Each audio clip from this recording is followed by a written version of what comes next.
De acuerdo. De acuerdo. Tomen sus Biblias y abran en el capítulo 1 de Primera de Corintios. Me tomará unos minutos preparar lo que vamos a hacer. Vamos a empezar a tocar lo que personalmente creo que es tal vez la historia más importante del Antiguo Testamento y una de las 2 o 3 más importantes de toda la Biblia. Pablo hizo una declaración sobre el Antiguo Testamento. Dijo, estas cosas fueron escritas en tiempos pasados para nuestra instrucción. La historia de Israel saliendo de Egipto, yendo a la tierra prometida, es la historia que vamos a ver. Esa historia es un decreto profético tan fuerte y una invitación para que tú y yo entremos de lleno en el diseño para nuestras vidas. Nosotros, por naturaleza, somos un pueblo de promesas. Y sé que se supone que es un mensaje de Navidad porque es Navidad, pero Jesús es el prometido y Él es la tierra prometida. Y por lo tanto, es Navidad. Así que sigamos. Sí, me siento festivo solo con decir eso. Todos tenemos una ambición, te des cuenta o no. Estamos diseñados para poder estar ante el Señor y oírle decir, bien, buen siervo y fiel. La fidelidad se mide en lo que has hecho con la promesa. La fidelidad de un creyente es evidenciada, probada, ilustrada, modelada por lo que hemos hecho con sus promesas. Hay un descuido en la teología que dice, lo que Dios quiera que pase, pasará. Oigo a la gente decir a menudo, bueno, si Dios quiere que pase, pasará. Pero no es verdad.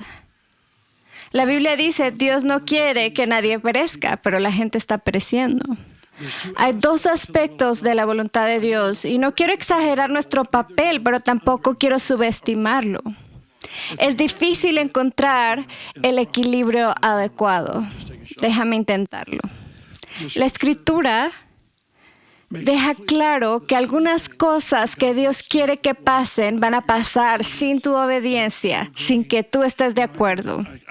No puedo creerlo, no importa, va a pasar. Por ejemplo, Jesús va a regresar. Puedes votar sí o no, no importa. Él va a venir. Él no está esperando tu aprobación. Pero hay otros aspectos de su voluntad que dependen completamente de nuestra cooperación. No entender eso nos hace vivir en un estilo de vida inferior y luego echarle la culpa a la soberanía de Dios de todo lo que no pasa como pensamos que debería pasar. La soberanía de Dios es culpada por muchas cosas que en realidad son el resultado de cristianos anémicos e incrédulos. A Israel como nación se le dio una promesa. Había tal vez 200 o 2 millones, de israelitas que estaban cautivos como esclavos en Egipto cuando fueron liberados. Y me doy cuenta de que vienen muchas personas que no están familiarizadas con las historias bíblicas y me alegro por eso. Entonces, permíteme hacer una pequeña descripción. Israel comenzó como una pequeña nación y explotó muchas personas y eventualmente eran una amenaza y entonces eventualmente esclavizaron a Israel dentro de la nación. Tal vez unas 2 millones de personas que fueron esclavizadas. Entonces Dios levantó a Moisés para sacarlos de Egipto y llevarlos a su herencia, una tierra prometida. Su tierra prometida era una tierra que estaba ocupada por otras naciones. Estas naciones sacrificaban niños en altares encendidos, estaban involucrados en las prácticas más horribles que la humanidad jamás haya practicado. Y Dios quería expulsar esa maldad y dar las ciudades que construyeron, los cultivos que plantaron, los viñedos y huertos que plantaron, el ganado que criaron, quería dar todo eso como herencia a su propio pueblo. Entonces se los dio como una promesa. Y vamos a ver la historia dentro de un momento.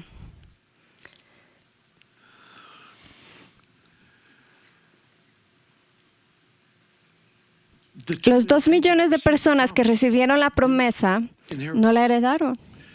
Lo que nos dice que Dios puede darte una promesa que nunca veas cumplida, pero no es su culpa. Lo que pasa es que la incredulidad es el resultado del miedo.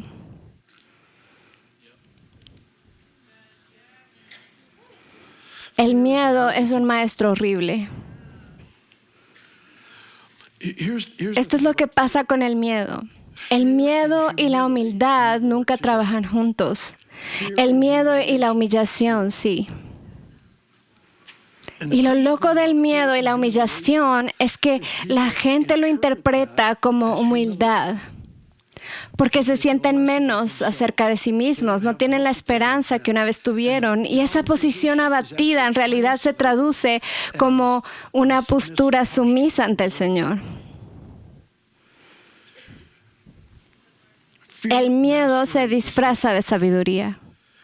Cada vez que tomamos una disfunción en nuestra vida y le damos un nombre virtuoso, le damos permiso para quedarse. Cuando el miedo dicta lo que una persona hace con sus elecciones, Israel, cuando van a una tierra de promesas, está llena de gigantes, llena de ejércitos superiores. Piensan que es sabio para ellos no perseguir lo que Dios había prometido, porque ven que los ejércitos son mucho más grandes que ellos. Para ellos la conclusión fue, es sabio que no nos quedemos aquí. Hubiera sido mejor no haber salido de Egipto en primer lugar. Al menos teníamos que comer allí. Ajos y puerros o lo que sea que comían. Olvidaron muy rápido cómo era la esclavitud y se hizo más atractivo. Así se movieron lo que ellos pensaban que era sabiduría, que en realidad estaba siendo dictada por el miedo. ¿Cómo lo sabes? Porque la promesa no los llevó allí.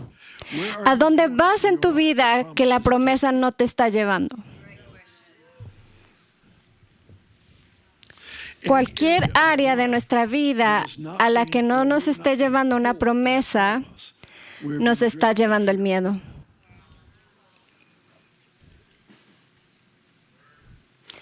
Cuando el Señor nos da una promesa, Él realmente va a nuestro futuro y Él ve a dónde nos está llevando. Y Él regresa a nosotros con una palabra que va a ser necesaria para llevarnos allí. Es la razón por la que Pablo instruye a Timoteo en 1 Timoteo 1. Toma las profecías que te han sido dadas y úsalas como armas. Úsalas como armas. Lo que me dice esto, cuando Dios me da una promesa, no significa que va a venir rápido o fácil. Va a haber un conflicto entre ahora y el cumplimiento. Y hay muchos creyentes que solo conocen una mitad del avance cristiano. Ellos solo conocen la mitad de recibir al Señor, pero no conocen la mitad de arrebatar, tomar violentamente por la fuerza. Hay 2 maneras de avanzar en el reino. Una es recibir como niño. Es una respuesta sumisa, es una respuesta a un Padre bueno que ama bendecirnos y cuidarnos. Lo he dicho muchas veces, lo que necesitas en la vida te va a ser dado, pero la mayor parte de lo que quieres tienes que ir a buscarlo. Hay una indignación que se levanta en el corazón de las personas que se dan cuenta de que me han plantado en medio de una guerra y tengo que conseguir aquello para lo que he nacido. No va a llegar bailando a tu vida. Pero afortunadamente lo que necesitamos para sobrevivir sí nos va a llegar. Pero aquello para lo que hemos nacido está al otro lado de la lucha. Administrar las promesas de Dios, memorizando la promesa, memorizándonos, entregándonos a los que Dios ha dicho. Josué capítulo 1, versículos 5 al 9, hablan de no temer, de tomar lo que Dios ha dicho, de no volvernos a la derecha ni a la izquierda, sino de entregarnos a la voluntad del Señor, la palabra del Señor. Todo ese mandato en esos pasajes ha sido uno de los mandatos más fuertes de mi vida durante los últimos 50 años. Es tomar lo que Dios ha hecho y dicho y declararlo, orarlo, confesarlo, cantarlo. Es hacer lo que sea necesario, escribirlo en post-its, pegarlo en mi carro, lo que sea que necesite hacer para tener frente a mí y no perderlo de vista, porque es fácil perder de vista lo que Dios dice que debe pasar en mi vida. Y luego cuando no pasa como pensamos pensamos que debería pasar, solo decimos, bueno, es la voluntad de Dios o la soberanía de Dios. Y te quiero sugerir que Dios está a punto de mejorar nuestro avance en las promesas, pero va a ser a causa de una rendición, un someternos, un morir a la voluntad propia y abrazar lo que Dios ha declarado sobre nuestra vida. Hay algo en el sí a la voluntad de Dios que nos da una gracia para luchar y luchar bien. Vamos a ver este capítulo de 1 de Corintios, versículo 1. Versículo 20. Porque todas las promesas de Dios en Él son sí y en Él amén, para la gloria de Dios por medio de nosotros. Porque todas las promesas de Dios en Él son sí. Y el verso anterior dice, esto que os ha predicado primero no era sí, no, sino que en Él era sí. ¿Qué dice entonces? Cuando entraron, predicaron el Evangelio. Predicamos el Evangelio del reino de Dios a todos aquí, por ejemplo. Ese Evangelio no se predica con un sí y un no. En otras palabras, no se te da como un tal vez, sino que se da como un sí absoluto. Este es el propósito de Dios, esta es su determinación, este es su compromiso contigo, este es su compromiso conmigo. Es un sí absoluto, no es un tal vez. Y luego continúa y dice, esta promesa que se te ha dado es sí en Cristo y el amén es provisto por nosotros para la gloria de Dios. Ahora, piensa en esto. Hay más de, creo que 7,700 promesas de Dios en la Biblia. Un amigo mío, Dick Mills, memorizó cada una de ellas en múltiples traducciones solo porque podía. Tantas promesas, son muchas promesas para administrar. A veces lees las escrituras, a veces escuchas un testimonio, a veces un profeta te llama. Puede pasar de muchas maneras diferentes, donde una promesa del Señor parece tener vida. Algo se levanta, una emoción, una fe, algo se activa en tu corazón cuando ves esta promesa del Señor. Lo que hacemos con ese momento determina lo que terminamos haciendo. La Escritura dice en Hebreos 4 que Israel no entró en el reposo de Dios, no entró en la promesa de Dios. Y escuchen, porque no unieron la palabra que oyeron con la fe.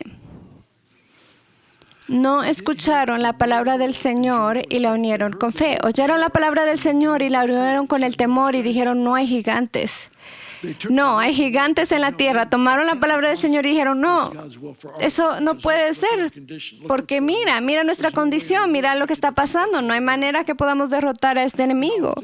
Y muchas veces el miedo se convierte en nuestro maestro y nos consolamos con el miedo porque nos aleja de lo que nos está dando temor. Entonces dice, las promesas de Dios en Él son sí y en Él el amén es dado a través de nosotros para la gloria de Dios. ¿Cuál es el punto? Dios declara una promesa, pero espera el acuerdo humano. Tienes que entender esto. Dios puede hacer todo por sí mismo mejor que todos nosotros juntos. Eso no es lo que está buscando. Él diseñó que su voluntad se hiciera a través del acuerdo humano. No estoy diciendo que controlemos a Dios o que somos responsables, sino que digo que su corazón desde el principio, Él creó a Adán y Eva, los puso en el jardín y les dijo fructifiquen, multiplíquenlos. Los llevó a un lugar de colaboración con Él para que su voluntad, sus propósitos pudieran cumplirse en todo el planeta. Y cuando Jesús resucitó de entre los muertos, vino con las llaves de autoridad y se las dio a sus discípulos y les dijo, ok, ahora cumplan lo que les he asignado, disciplinen a las naciones, es hora de recuperar el planeta.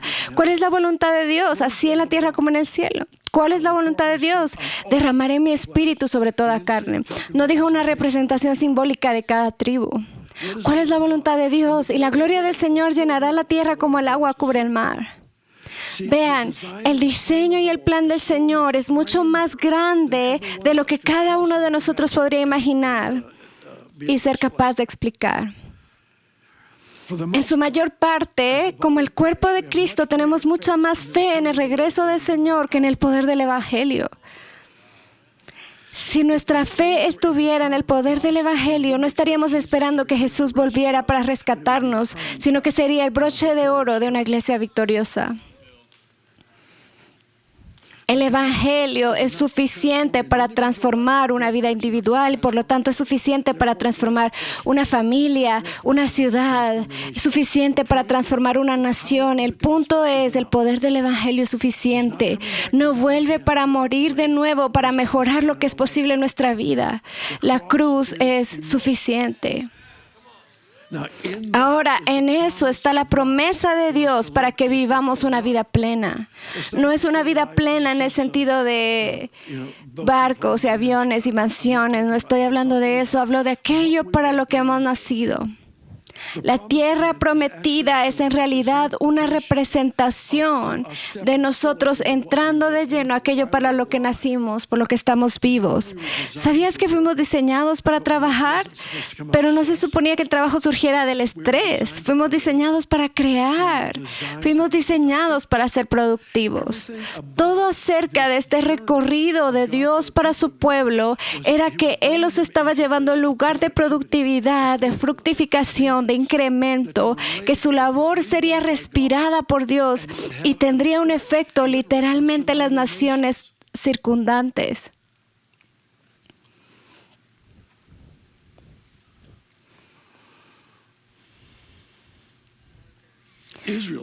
Israel viajó a través del desierto, llegaron a una tierra prometida donde no tenían que plantar cosechas. En el desierto el maná solo aparecía. Dios nos toma a través de temporadas de absoluta confianza donde no tenemos nada para que Él pueda confiarnos algo. La medida de lo que Él puede confiarnos está determinada por nuestro nivel de confianza en Él. En otras palabras, a medida que he crecido en mi confianza y dependencia de Él, he ampliado a lo que Él puede confiarme. Un versículo más y quiero tratar de ilustrarlo un poco mejor. Vamos a Éxodo 23, capítulo 23. Éxodo 23. Voy a hablar 3 veces más en las próximas 4 semanas, contando hoy, así que eso me hace feliz. Y creo que voy a insistir en esto.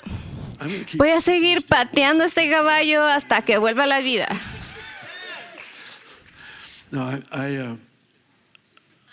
Sí.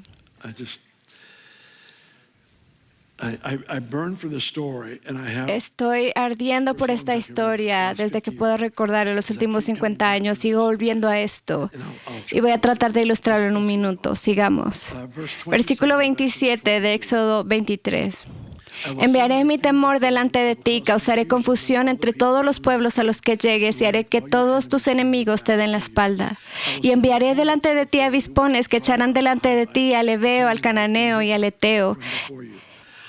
Aquí está la clave. No los echaré delante de ti en un año, no sea que la tierra se vuelva desolada y las bestias del campo se vuelvan demasiado numerosas para ti. Poco a poco los echaré delante de ustedes hasta que hayas crecido y heredes la tierra. Vamos a leer otra vez estos dos. Versículo 29. No los echaré delante de ustedes en un año. ¿Cuántos de ustedes han notado que no han madurado completamente en un año siguiendo a Jesús? Bastante decepcionante, ¿no? Pensé que iba a ser más rápido. Me di cuenta de que no puedo ir más rápido, pero puedo ir más despacio. Versículo 29. No los echaré delante de ti en un año, no sea que la tierra se vuelva desolada y las bestias del campo demasiado numerosas para ti. Poco a poco los echaré delante de ustedes hasta que haya crecido y heredes la tierra. ¿De qué se trata? No voy a expulsar a un pueblo de una ciudad que no está preparado para ocupar. Ahora, piensa en esto, porque todo esto está escrito para nuestra instrucción. Déjame ilustrarlo si puedo. Esto de aquí es Egipto. No lo parece, pero créame, lo es. Y tenemos 2 millones de israelitas que están cautivos, prisioneros, esclavos en Egipto. Una larga historia, los libera, el faraón los quiere fuera de su vista y se les dio la instrucción de tomar un cordero, sacrificarlo, tomar la sangre y ponerla sobre la puerta, el marco de la puerta de su casa. Al hacerlo, fueron liberados y ellos, bajo el liderazgo de Moisés, los tomó, se dirigió hacia la tierra prometida. Y lo primero que encontraron fue una superficie de agua llamada el Mar Rojo. Leí hace poco que hay partes del Mar Rojo que tienen hasta 900 pies de profundidad, si te lo puedes imaginar. Así que llegan a este mar. No saben qué hacer para llegar al otro lado. Lo que empeora las cosas es que ahora ven a Faraón, que ha cambiado su opinión y viene con sus ejércitos para matarlos. Así que tienen a Faraón desde un lado y tienen una barrera aquí. Moisés extiende su vara, el agua se divide y el suelo se seca. Y lo atraviesan. Estoy convencido de que no habrían atravesado 2 muros de agua si no hubieran estado siendo seguidos por el faraón, motivándolos a buscar al Señor. Así que buscaron al Señor. Estaban muy motivados para vivir un estilo de vida de riesgo y lo atravesaron. Es asombroso que el Señor usara lo que el Señor usa para hacernos responder y descubrir que Él es bueno. Y entonces caminan, pasan por tierra seca, llegan al otro lado, el ejército del faraón les pisa los talones, las aguas se cierran y los destruyen a todos. Esto es llamado por Pablo el bautismo de Moisés.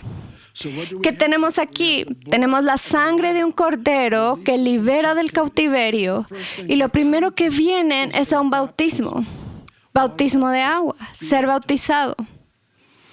No tienes que entenderlo, solo haz lo que Él dice, sean bautizados.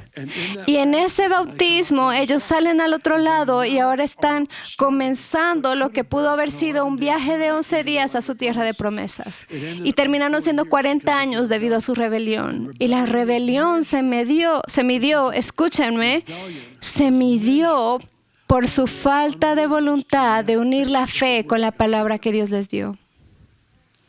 Entonces, la fidelidad se ve en lo que hacemos con sus promesas.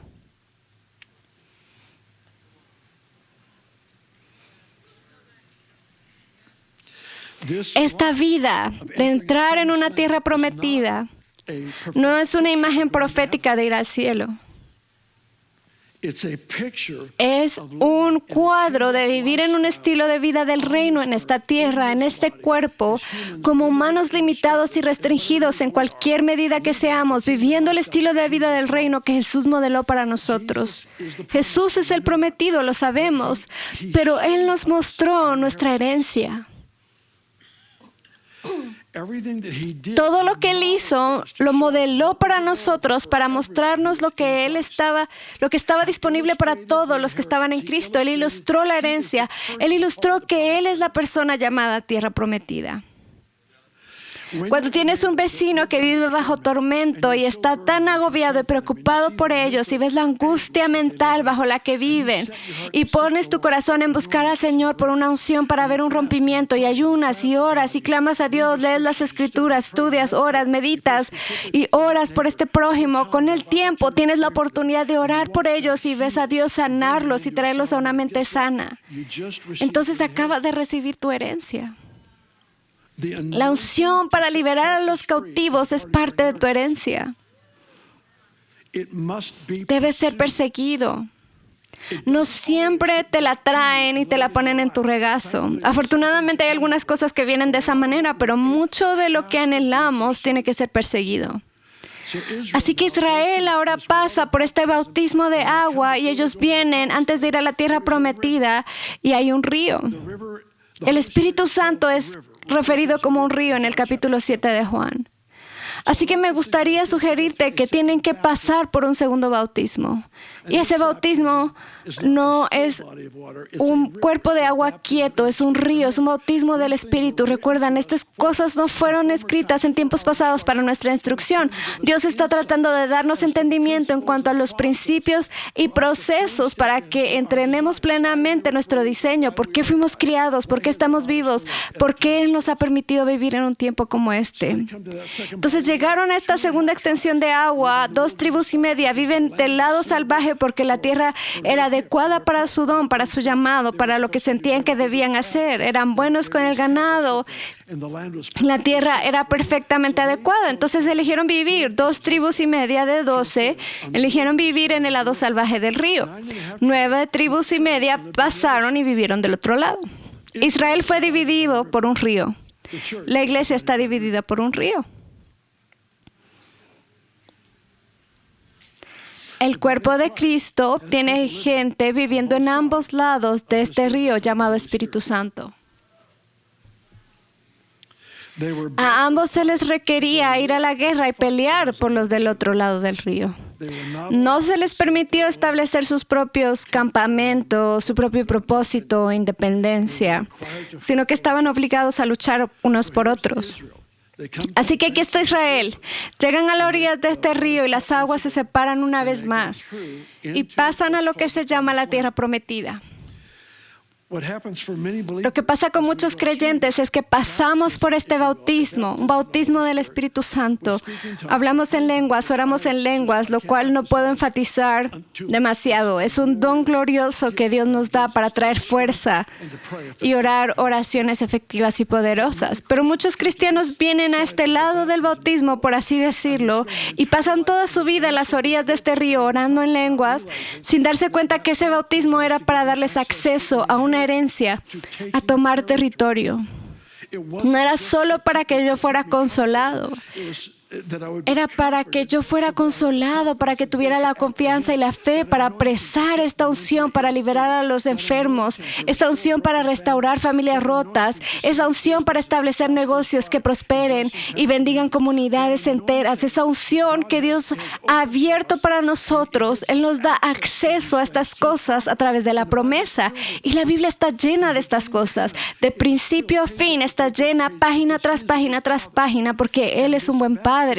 Y este bautismo, si quieres, este segundo bautismo del Espíritu Santo, nos está posicionando o posturándonos para poder lo que queremos tomar en nuestra vida. ¿Para qué nací? ¿Para qué estoy diseñado?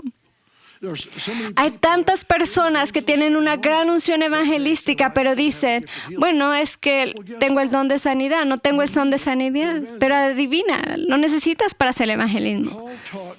Pablo enseñó en 1 Corintios 12, enseñó sobre los dones del Espíritu a un grupo de personas, la iglesia de Corinto, que había estado acostumbrada a servir a múltiples dioses. Así que el énfasis está en un espíritu manifestado a través de la gente en todas formas diferentes. Así que la enseñanza más profunda sobre los dones del Espíritu en toda la historia está ahí, 1 Corintios 12, y luego 1 Corintios 14 comienza con este versículo: procuren ardientemente los dones del Espíritu. El punto es que la enseñanza no libera los dones. La enseñanza te hizo saber lo que había en los estantes de la tienda. El anhelo que tienes en tu corazón de ver sanadas a las enfermedades está en el pasillo 3. Debes perseguirlo con fervor, deseo, temeridad, aquello para lo que sientes que has nacido. Tienes que ver a este vecino sano, tienes que ver sana a esa persona con la que trabajas, ese miembro de la familia. Tienes que ver el negocio establecido, tienes este dolor en tu corazón. ¿Por qué está ese dolor ahí? Es el Señor motivándote como el ejército del faraón motivó a Israel. El Señor está poniendo el dolor en ti para que sepas a lo que tienes acceso legal. Bueno, no quiero perseguir el don equivocado. Es imposible. No es posible. Si está en el libro, es tuyo. Si está en el libro, te pertenece. Tú tienes el Espíritu de Dios viviendo en ti como creyente y Él tiene todos los dones y está ahí para que tú funciones en Él, para ayudar a desplegar. Ahora escucha con atención. Cuando oras por ese amigo enfermo y se sana, lo que has hecho es introducirlo a tu herencia, que ahora es su herencia.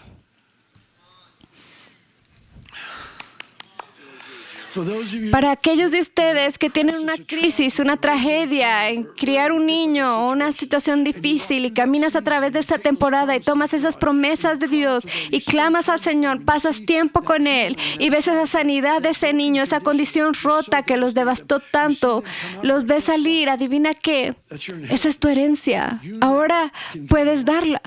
Ahora estás posicionado para ministrar a otras personas, para presentarles lo que Dios te dio. Buscaste seriamente los dones espirituales, perseguiste seriamente tu herencia que fue identificada por hambre divina. El hambre divina revela la herencia.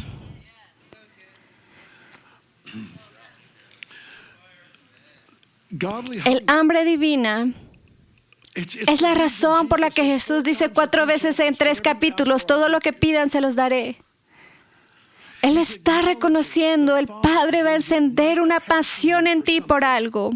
Y puede que te parezca poco razonable, puede que no esté en tu línea familiar, puede que nunca lo hayas visto antes, pero algo se despierta en ti que coincidirá con una promesa que Dios ha dado. Y eso que se despierta en ti corresponde con un Padre que dice, todo lo que pidas te lo daré.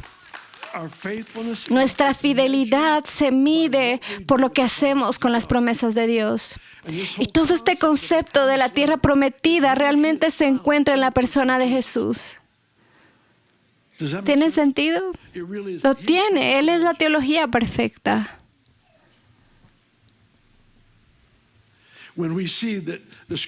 Vemos que la Escritura dice que Jesús tenía más alegría que todos sus compañeros. Eso es realmente lo que dice la Escritura. Él tiene más alegría que todos los que le rodean combinados. Ese no es el Jesús que veo en las películas.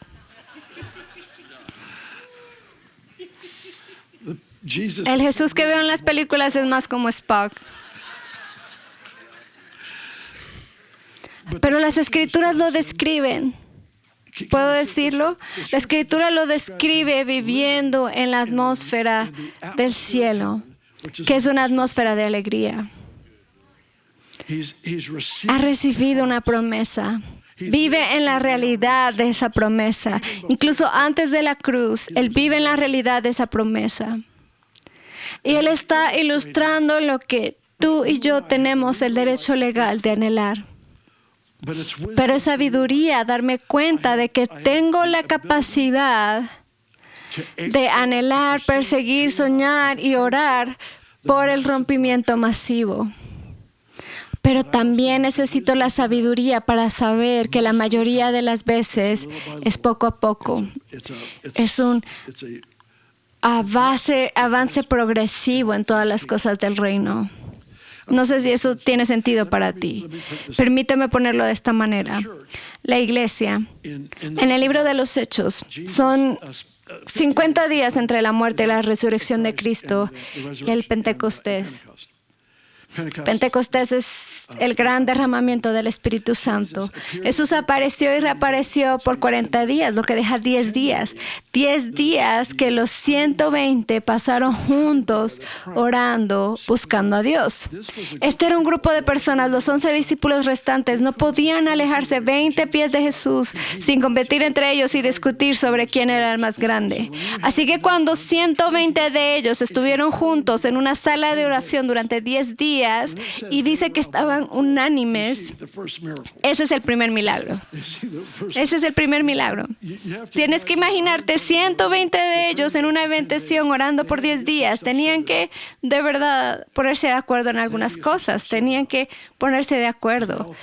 Porque todos pensaban que eran mejores que los demás. Y llegaron a este lugar de humildad, ternura, quebrantamiento. Jesús ha resucitado y oraron y fueron fieles durante 10 días. Y el broche de oro de esos 10 días fue el rompimiento explosivo que Dios trajo el día de Pentecostés.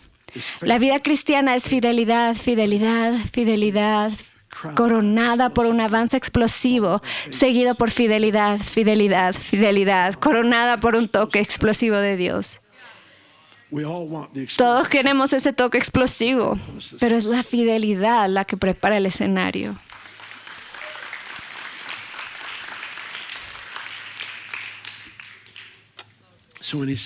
Así que cuando Él dice poco a poco, hasta que crezcas, en realidad está describiendo a un pueblo que llega a ser lo suficientemente maduro para administrar bien la herencia. Personalmente pienso que mucho de lo que experimentamos en la vida, en nuestro viaje relacional con Dios, mucho de lo que experimentamos en la vida está determinado por lo que hemos llegado a ser. ¿En qué medida puedo vivir realmente en el cielo, en la tierra, sin volverme independiente, arrogante y orgulloso? ¿Qué medida? He visto esto. La gente llega a tener dones rápido y la gente no valora o no aprecia su don lo suficiente y se vuelven arrogantes, independientes y orgullosos. Tienen su herencia rápido, pero no han aprendido el componente relacional de la madurez. Si no tengo gente en mi vida, no necesito los frutos del Espíritu. Y la parte más aterradora de eso es que puedo pensar que tengo los frutos del Espíritu si no hay nadie cercano en mi vida. Puedo vivir bajo la ilusión de que lo tengo todo bien cuando no lo tengo en absoluto. Por eso Él dice, te voy a llevar poco a poco hasta que crezcas. Puedo decirlo, hasta que tu mundo interior sea más grande que tu mundo exterior. Tu recorrido interior, tu relación interior con el Señor se vuelve más fuerte y más establecida que todas las cosas que quieres ver pasar a través de los dones en tu vida. Cuando eso se incrementa, Él puede confiarnos más.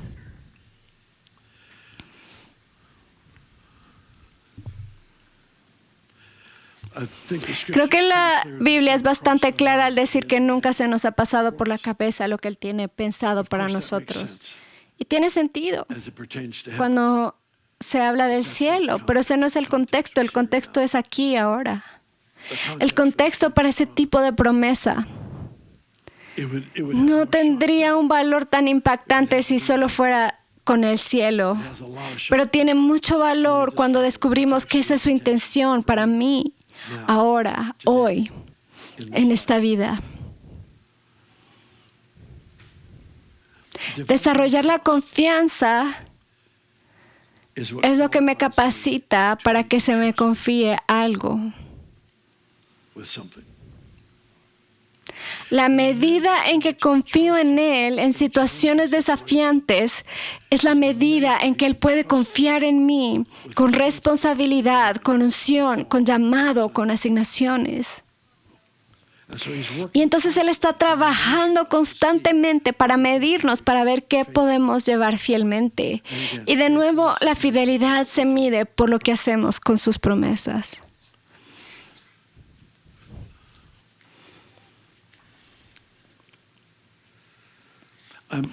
Espero que el Espíritu Santo moleste a cada uno de ustedes. Es un don. Estoy orando eso por ti. Solo digan, como diría Chris, recibo eso para mí. Sí. Porque en serio, a veces disfrutamos mucho como para anhelar más cuando las circunstancias que nos rodean exigen más. Y no es hasta que soy incomodado y sacado de mi lugar de satisfacción a un lugar de hambre por el más que Dios ha querido. Así que oro para eso, oro para que todos en esta sala, todos en nuestra familia en línea, haya una visitación real. Dios, oro por una visita del Dios de la promesa, que de alguna manera nos convirtamos en prisioneros. Solía firmar mis cartas, un prisionero. Ahora ya no escribo cartas, pero solía firmar mis cartas, un prisionero de promesa. Dios, que nos encarceles con las promesas, que seamos cautivados por tu corazón de promesa sobre nuestra vida, nuestra línea familiar, nuestra familia de la iglesia, este movimiento, que seamos poseídos por la promesa de una manera que nunca antes hemos conocido. Te lo pido en el nombre de Jesús.